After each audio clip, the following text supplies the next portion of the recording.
Bismillahirrahmanirrahim. Assalamualaikum warahmatullahi wabarakatuh.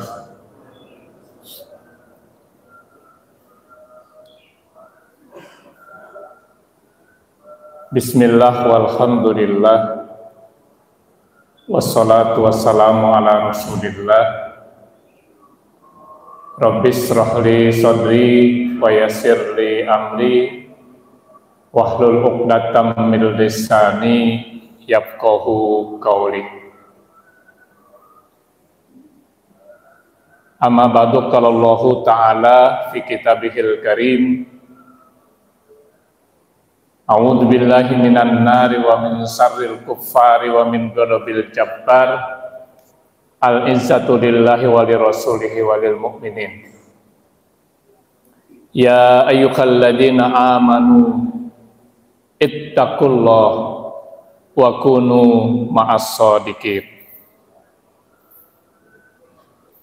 Wa qala Rasulullah sallallahu alaihi wasallam,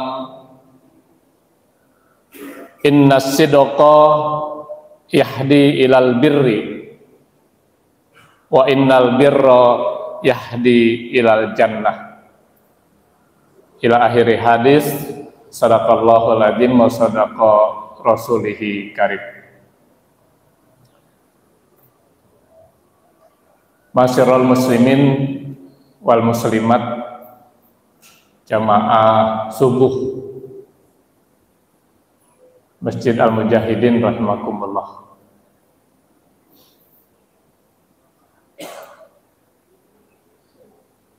Ungkapan syukur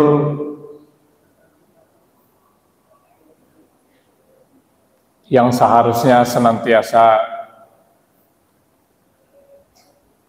kita ungkapkan kepada Allah Azza wa Jalla dari sejak kita bangun tidur sampai kita mau tidur, bahkan dalam tidur itu sendiri. Dini hari tadi kita sudah terbangun, kita sudah bersyukur, alhamdulillahilladzi ahyana ba'dama amatana wa ilaihin nusur, dan seterusnya. Dan bila itu kita lakukan, Allah justru berjanji akan menambah kenikmatan yang sudah diberikan kepada kita. La in syakartum la azidannakum wala in kafartum inna azabi lasadid. La in syakartum, barang siapa yang bersyukur, kata Allah, la azidannakum, niscaya aku akan tambahkan. Wala in kafartum, dan barang siapa yang kufur, inna azabi lasadid, ingat sisaku sangat pedih. Artinya mudah sekali bagi Allah menghilangkan nikmat dan karunia yang saat ini sudah diberikan kepada kita. Semudah kita membalik telapak tangan. Kalau Allah hanya berkata satu kata, kun fayakun, jadilah maka jadilah. Selawat dan salam semoga tercurahkan pula kehadiran baginda Rasulullah Muhammad sallallahu alaihi wasallam. Begitupun kepada keluarga beliau, sahabatnya, insya Allah juga pada kita yang masih komitmen mengikuti ajaran dan sunnah-sunnah beliau. Tema yang ingin saya sampaikan pada kesempatan pagi hari ini tentang as-sidqu. As-sidqu itu artinya jujur. Ya. Tema ini merupakan salah satu tema yang terdapat di dalam kitab Riyadhus Shalihin bab keempat karangan Imam Nawawi. Bapak Ibu sekalian,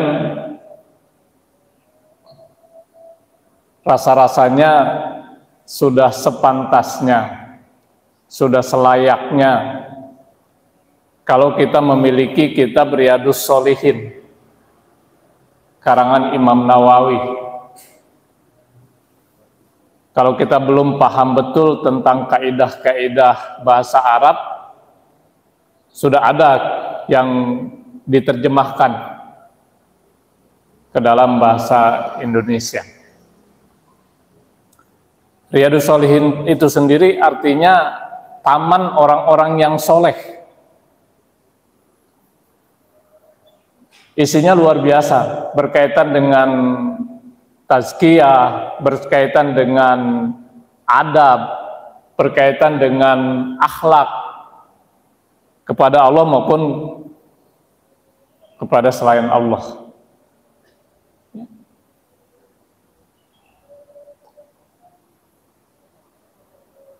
Bab pertama itu berkaitan dengan 1, 2, 3, 4, banyak sekali ya.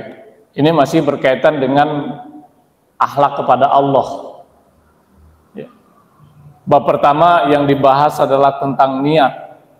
Kita tahu percis betapa pentingnya niat dalam setiap aktivitas yang kita kerjakan, baik berkaitan dengan hablum minallah maupun dalam hablum minan nas, hubungan kita kepada Allah maupun kepada manusia. Pantas kalau Rasul mengatakan innamal a'malu binniyat.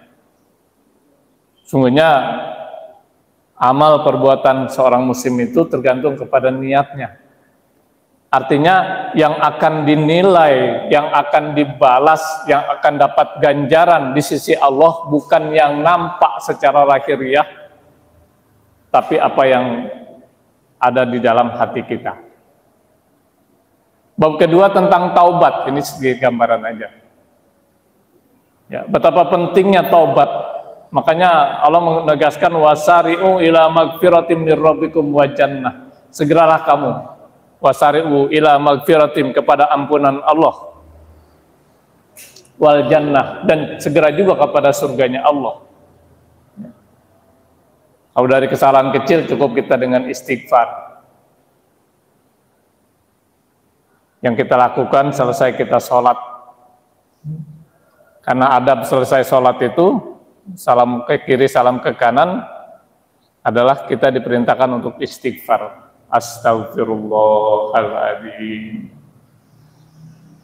Tapi dari kesalahan besar tidak cukup dengan istighfar, kita harus bertaubat dengan taubatan nasuha. Kemudian bab ketiga tentang sabar. Ya, sabar. Nah, saya fokus kepada bab keempat, yaitu tentang as-sidqu. As-sidqu itu tepatnya diartikan jujur.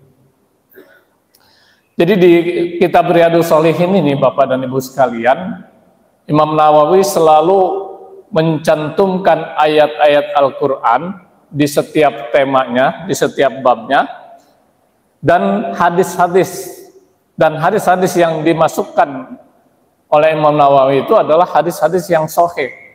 Hadis-hadis yang bisa dijadikan hujah, bisa dijadikan pegangan dan pedoman pada kita. Nah, bab 4 ini tentang as-sidqu, jujur. Ya. Kalau kita kaitkan dengan Allah, kita sudah mampu. Maksudnya, kalau kita kaitkan dengan ibadah-ibadah mahdhah, kita tahu bahwa ibadah itu secara garis besarnya ada dua macam. Ada ibadah mahdhah, ada ibadah ghairu mahdhah. Ibadah mahdhah itu ibadah yang tata cara, ketentuan, syarat, rukun sudah ditetapkan oleh Allah dan Rasul-Nya. Seperti sholat, puasa, zakat, haji, dan seterusnya. Sedangkan ibadah ghairu mahdhah, segala sesuatu yang diperintahkan oleh Allah dan Rasul-Nya,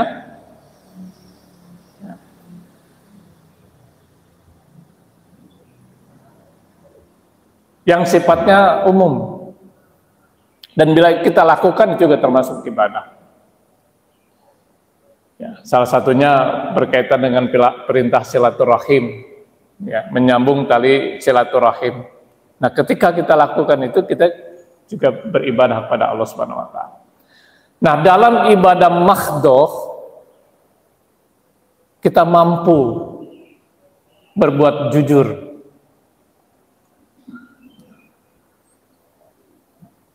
Sebagai satu contoh, misalnya salah satu syarat sholat itu kita harus suci dari hadas kecil dan hadas besar. Suci dari hadas kecil dengan cara berwudu kalau ada air, kalau tidak ada air dengan cara tayamum. Suci dari hadas besar dengan cara mandi besar atau mandi junub, atau dikenal dengan mandi wajib. Ya. Ada orang atau tidak ada orang, ditanya atau tidak ditanya, dilihat atau tidak dilihat, ketika kita akan melaksanakan sholat, pasti kita berwudu, pasti kita bersuci. Ya. Nah, dalam masalah ibadah mahdhah kita mampu berbuat jujur. Ya. Misalnya dalam kegiatan taklim hari Senin malam Selasa yang diadakan pimpinan ranting Muhammadiyah Kukusan ini, ya. Dari selesai maghrib kita mengikuti taklim sampai sholat isya. Kalau misalnya ada jamaah yang batal, meskipun tidak bunyi, tidak bau, tidak ada yang tahu, saya yakin ketika qomat dikumandangkan, dia tidak akan langsung mengerjakan sholat. Ya. Jadi dalam ibadah mahdhah itu kita mampu. Contoh yang lain misalnya, salah satu rukun haji ataupun rukun umroh itu adalah tawaf, mengelilingi Ka'bah sebanyak 7 kali. Itu kalau kita tawaf bukan puluhan, bukan ratusan, apalagi di musim haji. Sekarang umroh di hari-hari biasa atau bulan-bulan biasa saja, saat tawaf itu luar biasa. Kalau kita baru 3 putaran, kita bilang sudah 7, nggak ada yang tahu. Aku ada 7, ada baru 3. Apalagi kalau tawafnya di lantai atas, yang pakai kursi roda itu. 1 putaran di lantai atas, bisa jadi 3 putaran di lantai dasar. Zaman-zaman dulu difasilitasi dengan tanduk bagi orang yang nggak kuat. Ya, mungkin bapak-bapak yang sudah sepuh ketika haji dulu merasakan itu, tanduk digotong 4 orang. Ya. Mereka kan mengejar real juga, sehingga bawanya juga ya, cepet-cepet gitu. Kemariin nggak pakai tanduk, pakai kursi roda. Bahkan sekarang Bapak Ibu sekalian, kalau di lantai atas itu ada mobil apa ya, kayak mobil odong-odong gitu, buat tawaf yang sepuh-sepuh, gitu. Sepuh-sepuh. Ini untuk meringankan jamaah, karena memang luar biasa kalau di atas itu. Ya. Bahkan kalau yang menunaikan ibadah haji dari Mina sampai ke tempat melontar itu ada eskalator. Saya hitung itu ada 18 eskalator. Jadi sekitar 200 meter ada eskalator. Jangan berpikir eskalator naik ke atas, tidak. Datar. Jadi bagian sepuh-sepuh 200 meter jalan berhenti, dia jalan terus tuh. Ya. Nah, nanti jalan lagi tuh sampai 18 eskalator sampai ke tempat melontar. Itu untuk memudahkan aja. Nah, dalam tawaf itu seperti itu. Dan juga ibadah-ibadah yang lain. Dalam ibadah mahdhah kita mampu jujur. Namun yang jadi masalah adalah dalam kehidupan yang lain. Ya, terutama dalam bermuamalah. Betapa jujur ini sangat penting. Mudah untuk kita ucapkan, namun tidak mudah untuk kita aplikasikan. Untuk kita terapkan dalam seluruh lini kehidupan kita, bukan hanya dalam masalah-masalah ibadah mahdhah. Ya. Betapa ketidakjujuran ini akan merusak tatanan kehidupan.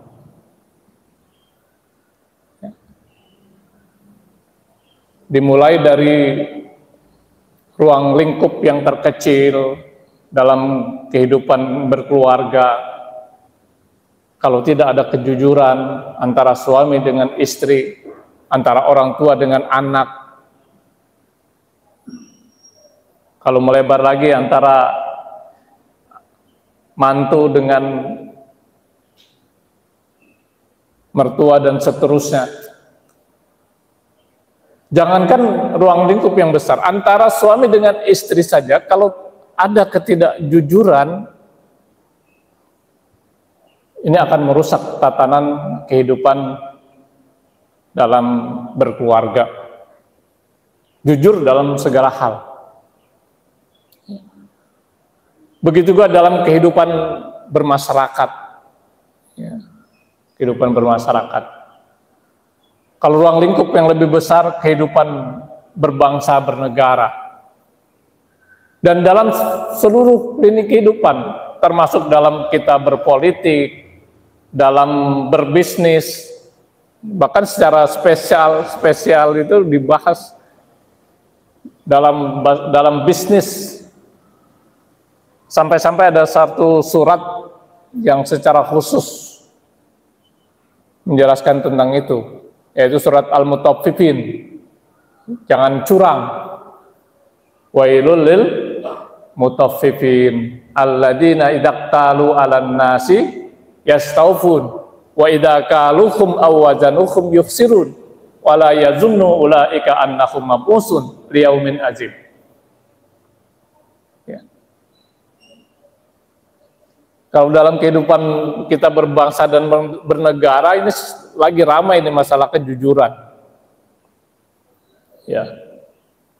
Yang sedang hangat-hangatnya berkaitan dengan impor gula, pupu apa itu? Pupu papa. Jadi memang luar biasa.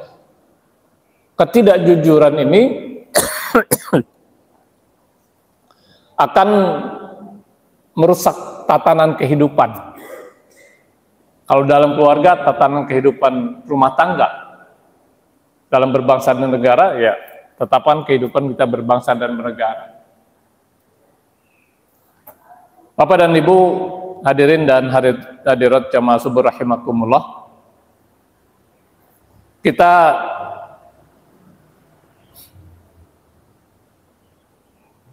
telaah apa yang terdapat di bab 4 ini.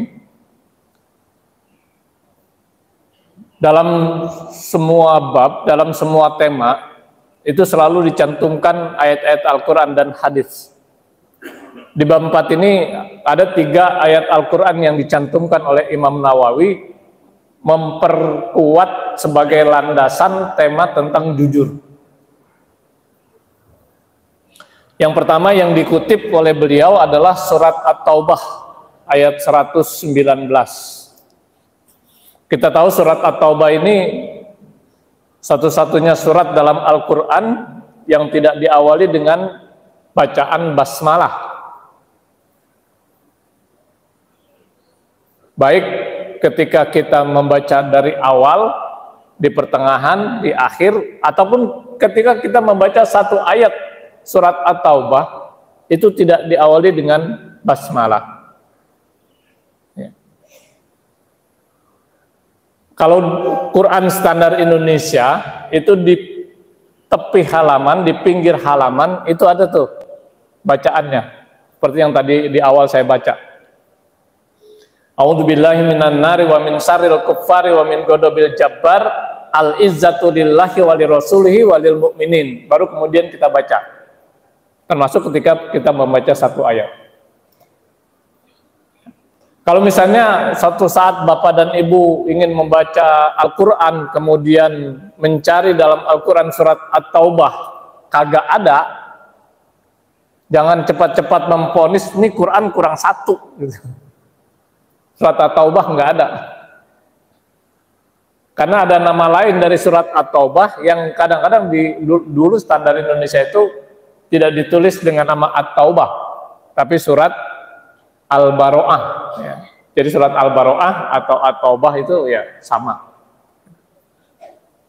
Urutannya adalah surat ke-9 dalam Al-Quran.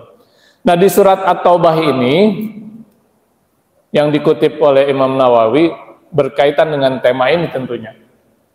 A'udzubillahi minasyaitonirrajim. Bismillahirrahmanirrahim. Ya ayyuhalladzina amanu ittaqullaha wa kunu ma'as-shadiqin. Surat ini, ayat ini luar biasa nih. Pertama, ditujukan secara spesifik kepada orang yang beriman.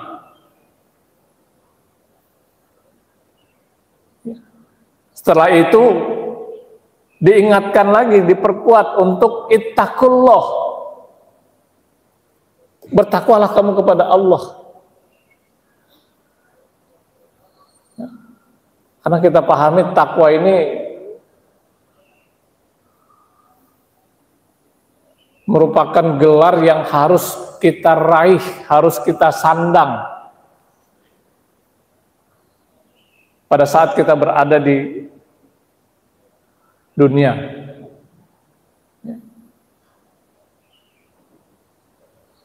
Sebagai satu landasannya dalam surat Al-Hujurat ayat 13,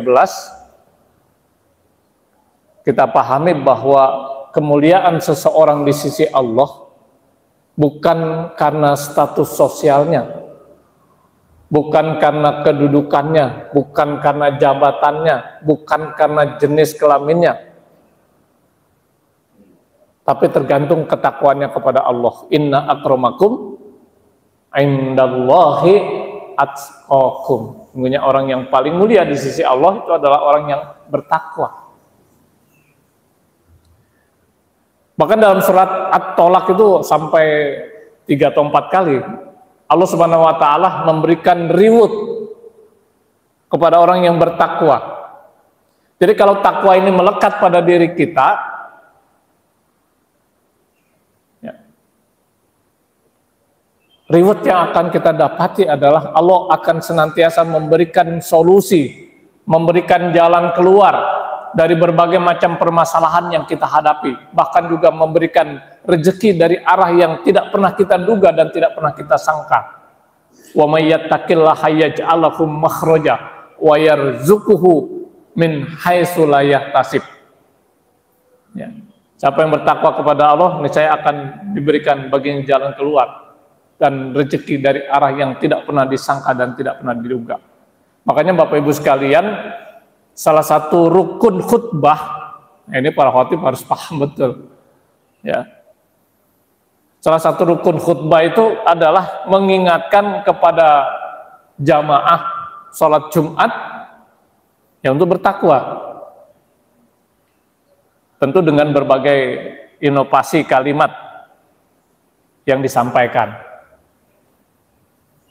Kalau yang namanya rukun itu kan harus ada. Satu saja tidak ada, ya tidak sempurna itu.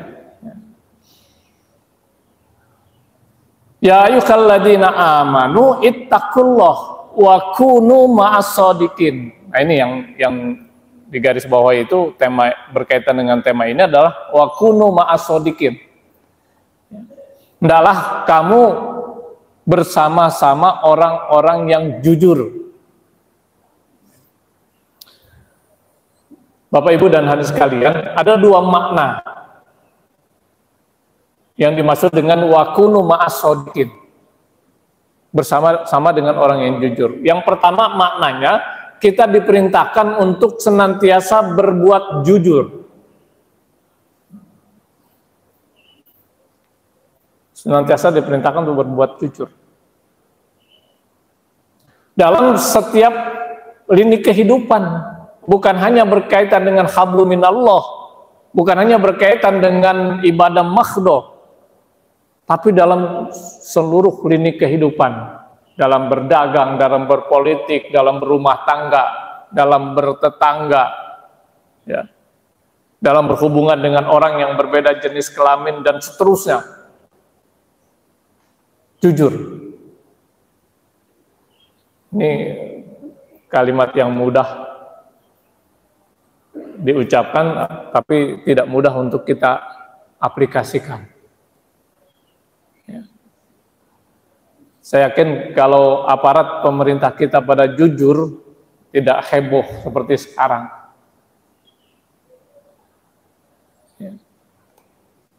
Apalagi kalau berkaitan dengan hukum.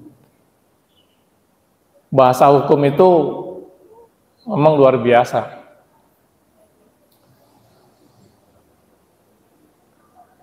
Ada satu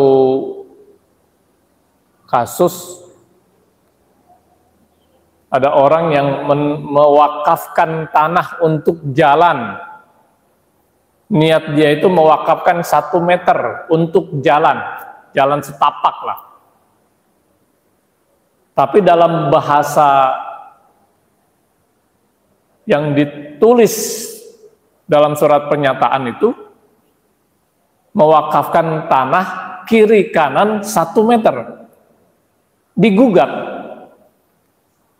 Yang gugat memahami kiri 1 meter, kanan 1 meter. Berarti kan kiri kanan 2 meter. Nah, itu bahasa hukum tuh, kalau tidak ada kejujuran di situ, ya itu akhirnya 2 meter.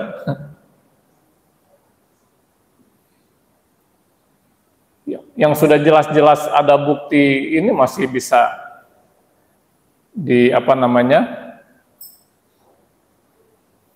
diakal-akalin dengan bahasa hukum. Tapi kalau ada kejujuran termasuk dalam masalah hukum, itu tidak akan terjadi. Itu mana yang pertama. Mana yang kedua, hakikatnya adalah kita diperintahkan oleh Allah untuk sering-sering bersama orang-orang yang jujur. Itu hakikat kedua. Kita diperintahkan oleh Allah untuk sering-sering bersama-sama dengan orang yang jujur.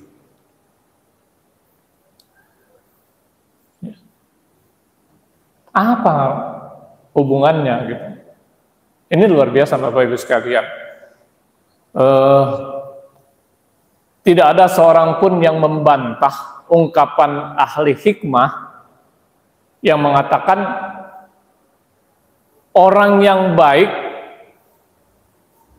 karena sering bergaul dengan orang yang tidak baik akhirnya menjadi tidak baik. Dan sebaliknya, orang yang tidak baik karena sering bergaul dengan orang yang baik akhirnya menjadi baik. Ini nggak ada yang bantah. Bahkan baginda Rasulullah Shallallahu Alaihi Wasallam itu memberikan satu perumpamaan dalam satu hadisnya, mengatakan kalau kita sering-sering dekat tukang minyak wangi, meskipun kita tidak membeli minyak wanginya, setidaknya kita akan bau apek, bau wangi. Dan kalau kita sering-sering berada di dekat tukang elas, meskipun kita tidak terkena percikan api elasnya, setidak-tidaknya akan bau asap elas pada diri kita. Saya ingat betul salah satu tradisi yang baik di Kukusan itu yang dikemas dengan istilah arisan, yang hakikatnya sebenarnya adalah untuk menjalin tali silaturahim. Arisan bapak-bapak biasanya dilaksanakan pada malam hari. Zaman-zaman dulu kalau arisan itu kan banyak ahli hisab. Maksudnya udut. Ya. Ya. Jadi kalau pulang arisan tuh sampai rumah borokok nih. Padahal kita nggak ngerokok tuh. Borokok gitu. Itu. Ya. Itulah ungkapan Rasulullah. termasuk berkaitan dengan ayat ini. Makanya kita disuruh sering-sering dekat-dekat atau bergaul dengan orang-orang yang jujur. Ya, setidaknya akan ada efeknya. Ya. Termasuk juga dalam kita memilih tempat tinggal, rumah, ya usahakan dekat masjid. Yang jadi utama, patokan dasar utama dekat masjid, jangan dekat pasar. Ya. Setidak-tidaknya akan ada pengaruhnya itu. Masa di depan masjid genjreng-genjreng ya, gitaran gitu ya misalnya, atau nyekek botol, ya kalau botol kecap sih kagak ngapa-ngapa kayak di depan tuh, warkop. Ya. Apa-apa kalau botol kecap, ada pengaruhnya ya, terhadap diri kita. Makanya itu maknanya ada dua di surat At-Taubah ini, ya ayyuhalladzina amanu ittaqullaha wa kunu ma'as-shodiqin. Adalah kamu senantiasa bersama orang-orang yang jujur. Kemudian ayat yang kedua yang dikutip adalah surat Al-Ahzab ayat 35. Ya. Sebenarnya hanya penggalan kata saja, walaupun ayat ini panjang, tapi yang dikutip di surah di bab 4 Abab as-sidqu itu hanya was-shodiqina was-shodiqat. Ya. Laki-laki perempuan yang jujur. Ya. Was-shodiqina was-shodiqat. Sebenarnya ayat ini panjang. Bukan hanya laki-laki dan perempuan yang jujur. Diawali dengan ungkapan innal muslimina wal muslimat, sesungguhnya laki-laki dan perempuan muslim, sesungguhnya laki-laki dan perempuan muslim, laki-laki dan perempuan mukmin, laki-laki dan perempuan yang taat, laki-laki dan perempuan yang jujur, laki-laki dan perempuan yang sabar, laki-laki dan perempuan yang khusyuk, laki-laki dan perempuan yang bersedekah, laki-laki dan perempuan yang berpuasa, laki-laki dan perempuan yang menjaga kehormatannya, menjaga kemaluannya. Wazakirinal kasir, dan laki-laki dan perempuan yang banyak berzikir kepada Allah. Ini di akhir ayat disebutkan a'addallahu lahum magfiratun wa ajrun azima. Wa ajrun ajima. Ya. Allah akan menyediakan untuk mereka ampunan dan pahala yang besar, ajrun azima. Ya, jadi yang dikutip oleh Imam Nawawi itu yang berkaitan dengan tema tadi. Ya, as-shodiqina was-shodiqat. Was-shodiqina was-shodiqat. Orang-orang laki-laki dan perempuan yang jujur.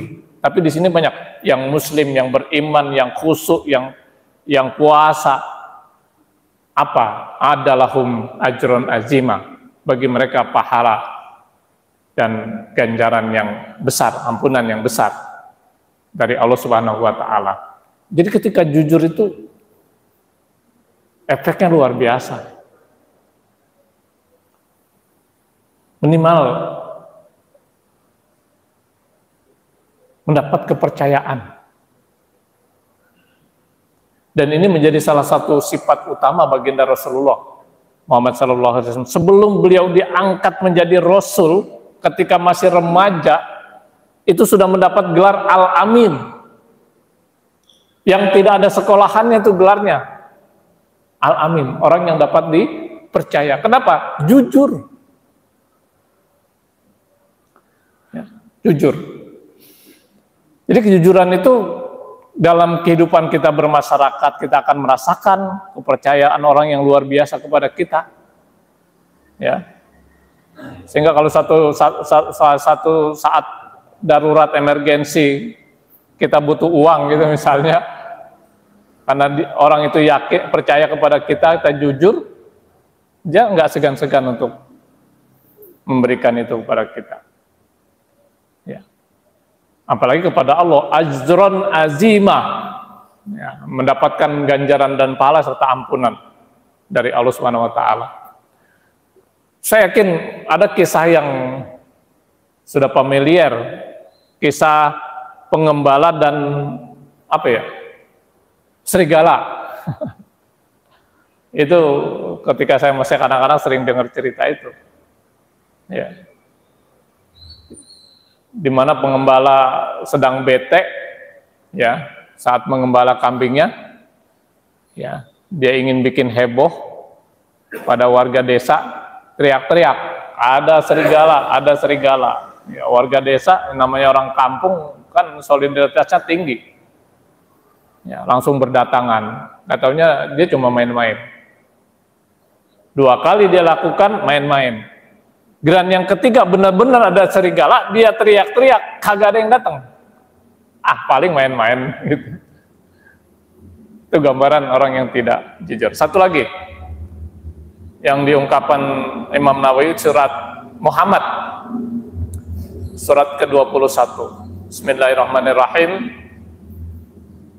Ta'atun wa qaulun ma'ruf fa idza azamal amru falaula sadaku lakana khairan.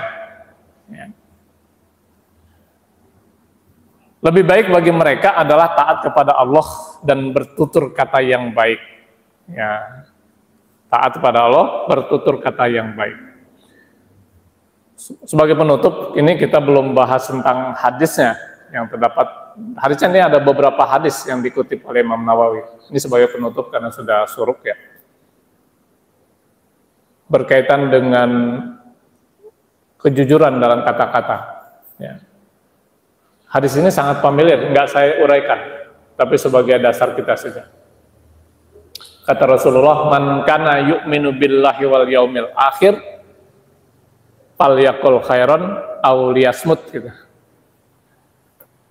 Siapa yang beriman kepada Allah dan hari akhir, berkatalah yang baik.